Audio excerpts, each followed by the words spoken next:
അസ്സലാമു അലൈക്കും. Welcome back to our channel. ഇന്ന് ഞാൻ വന്നിട്ടുള്ളത് ക്രിസ്മസ് സ്പെഷ്യൽ ആയിട്ടുള്ള ചോക്ലേറ്റ് ക്രിങ്കിൾ കുക്കീസുമായിട്ടാണ് കേട്ടോ. അപ്പോൾ മസ്റ്റ് ട്രൈ ഐറ്റമാണ്. ബ്രൗണിയൊക്കെ കഴിക്കുന്ന അതേ ഒരു ടേസ്റ്റ് ആണ് ഈ കുക്കിക്കും, സെയിം ടേസ്റ്റ് തന്നെയാണ് കേട്ടോ. അപ്പോൾ എല്ലാവരും ഒന്ന് വീഡിയോ കണ്ടിട്ട് ട്രൈ ചെയ്ത് നോക്കാൻ ശ്രമിക്കുക. എന്താ പറയുക, ക്രിസ്മസ് ഒക്കെ വരെയല്ലേ, എല്ലാവരുടെയും വീടുകളിൽ കേക്ക്സ് ഒക്കെ ഉണ്ടാക്കുന്നതിൻ്റെ കൂട്ടത്തിൽ ഈ ഒരു കുക്കിംഗ് കൂടെ നിങ്ങളൊന്ന് ട്രൈ ചെയ്ത് നോക്കുക കേട്ടോ. അപ്പോൾ നമുക്ക് വീഡിയോയിലോട്ട് പോവാം. അപ്പോൾ ഇതിന് വേണ്ടിയിട്ട് ഞാനൊരു പാത്രത്തിലോട്ട് 1/4 cup butter, soft and butter ഇട്ട് കൊടുത്തിട്ടുണ്ട്. ഓയിലാണെങ്കിലും മതിയാവും. ഇതിൻ്റെയൊക്കെ ഡീറ്റെയിൽഡ് റെസിപ്പി ഞാൻ ഡിസ്ക്രിപ്ഷനിൽ കൊടുത്തിരിക്കാം കേട്ടോ. ഇപ്പോൾ ഞാനിവിടെ വൈറ്റ് ഷുഗറും ബ്രൗൺ ഷുഗറും കൂടെ ഒന്ന് പൊടിച്ചെടുത്തിട്ടുണ്ട്. ബ്രൗൺ ഷുഗർ ചേർത്തത് ആ ഒരു ച്യൂവിനെസ് ഒക്കെ കിട്ടാൻ വേണ്ടിയിട്ടാണ് കേട്ടോ.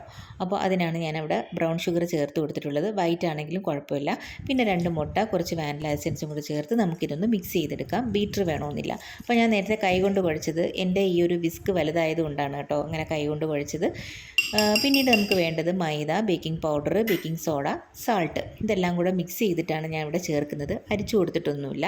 പിന്നീട് വേണ്ടത് കൊക്കോ പൗഡറാണ് കേട്ടോ. അപ്പം നല്ല ബ്രാൻഡഡ് ആയിട്ടുള്ള കൊക്കോ പൗഡർ ആണെങ്കിൽ നല്ല അടിപൊളി ടേസ്റ്റ് ആയിരിക്കും കുക്കീസിന് കേട്ടോ. അപ്പോൾ അതുകൊണ്ട് ഞാനിവിടെ അത്യാവശ്യം നല്ല കൊക്കോ പൗഡറാണ് ചേർത്ത് കൊടുത്തിട്ടുള്ളത് കേട്ടോ. അപ്പോൾ എനിക്ക് തോന്നുന്നു ഹെർഷീസിൻ്റെ ആണെന്ന് തോന്നുന്നു ഞാനിവിടെ ചേർത്ത് കൊടുത്തിട്ടുള്ളത്. പിന്നെ അതിന് ശേഷം എല്ലാം ഒന്ന് സെറ്റാക്കിയതിന് ശേഷം ഒരു ക്ലിംഗ് റാപ്പും ഉണ്ട്. ഞാനിതൊന്ന് കവർ ചെയ്തെടുക്കുന്നുണ്ട്. ക്ലിംഗ് റാപ്പ് ഇല്ലെങ്കിൽ നമ്മുടെ ഏതെങ്കിലും അടപ്പാണെങ്കിലും മതിയാവും, കുഴപ്പമൊന്നുമില്ല. ഫ്രീസറിലാണ് ഞാനിവിടെ സെറ്റ് ചെയ്യുന്നത് കേട്ടോ. അപ്പോൾ അരമണിക്കൂർ, അല്ലെന്നുണ്ടെങ്കിൽ റെഫ്രിജറേറ്റർ ആണെന്നുണ്ടെങ്കിൽ ഒരു എന്താ പറയുക, ഒരു 4 hours നിങ്ങൾ വെക്കണം. എന്നിട്ട് വേണം ഇത് എടുക്കാൻ വേണ്ടിയിട്ട് കേട്ടോ. അപ്പോൾ അത് ആ സെറ്റായിട്ട് കിട്ടാൻ വേണ്ടിയിട്ടാണ്. ഇപ്പോൾ ഇതാ ഫ്രീസറിൽ ഞാനിവിടെ ഡോ എടുത്തിട്ടുണ്ട്. ഇത് ഞാനിവിടെ ഒരു ഐസ്ക്രീമിൻ്റെ സ്കൂപ്പ് കൊണ്ടൊന്ന് എല്ലാം ഒരേ ഷേപ്പിൽ വരാൻ വേണ്ടിയിട്ടാണ് കേട്ടോ ഇങ്ങനെ ചെയ്യുന്നത്. അല്ലെന്നുണ്ടെങ്കിൽ നമുക്ക് കൈകൊണ്ട് ചെയ്താലും മതിയാവും. എന്നിട്ട് ഞാനൊന്ന് റോൾ ചെയ്തിട്ട് കുറച്ച് ഷുഗറും കൂടെ ഞാൻ പൊടിച്ചെടുത്തിട്ടുണ്ട് കേട്ടോ. അപ്പോൾ അതിൽ ഞാനിങ്ങനെ മിക്സ് ചെയ്ത് കൊടുക്കുന്നുണ്ട്. നല്ല രീതിയിൽ ഇതൊന്ന് മിക്സ് ചെയ്തെടുക്കുക. മിക്സ് ചെയ്തിട്ട് ബേക്കിംഗ് ട്രേയിലോട്ട് ഇതൊന്ന് സെറ്റ് ചെയ്ത് കൊടുക്കണം കേട്ടോ. ഞാൻ ഓവനിലും അടുപ്പിലും ചെയ്യുന്നുണ്ട്. ഓവനിൽ 180 ഡിഗ്രിയിൽ പ്രീ ഹീറ്റ് ചെയ്യാൻ വെച്ചിട്ടുണ്ടായിരുന്നു 10 minutes. ഒരു 10 to 15 minutes ആണ് എൻ്റെ ബേക്കിംഗ് ടൈം കേട്ടോ. ഞാനിവിടെ കുക്കീസ് ബേക്ക് ചെയ്തെടുത്തിട്ടുള്ളത് ഓവനിൽ. പിന്നെ അടുപ്പിലും ഞാൻ 10 minutes പ്രീ ഹീറ്റ് ചെയ്യാൻ വെച്ചിട്ടുണ്ടായിരുന്നു കേട്ടോ. ഞാനിതിൻ്റെ ഒരു ശ്രമമാണ്, ഞാനൊന്ന് ചെയ്ത് നോക്കിയതാണ് കേട്ടോ. സംഭവം ഓവനിലുള്ളത് നല്ല അടിപൊളിയായിട്ട് ക്രിങ്കിൾ ടോപ്പായിട്ടൊക്കെ കിട്ടിയിട്ടുണ്ട്.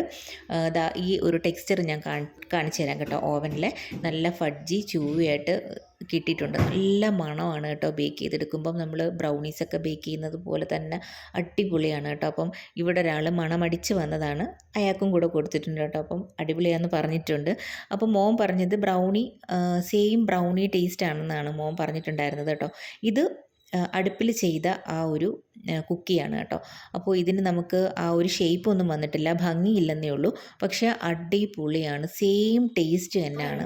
ഓവനിൽ കിട്ടിയ അതേ ടേസ്റ്റ് തന്നെ നമുക്ക് ഈ അടുപ്പിൽ ചെയ്തതിനും കിട്ടിയിട്ടുണ്ട് കേട്ടോ. അപ്പോൾ എല്ലാ കുക്കീസും ഞാൻ ഇതേപോലെ സെറ്റാക്കി വെച്ചിട്ടുണ്ട്. അപ്പോൾ തീർച്ചയായിട്ടും നിങ്ങളിതൊന്ന് ട്രൈ ചെയ്ത് നോക്കിയിട്ട് ഒന്ന് ഫീഡ്ബാക്ക് അറിയിക്കണേ. അപ്പോൾ അടുത്ത വീഡിയോ ആയിട്ട് വരുന്നത് വരെ ബൈ.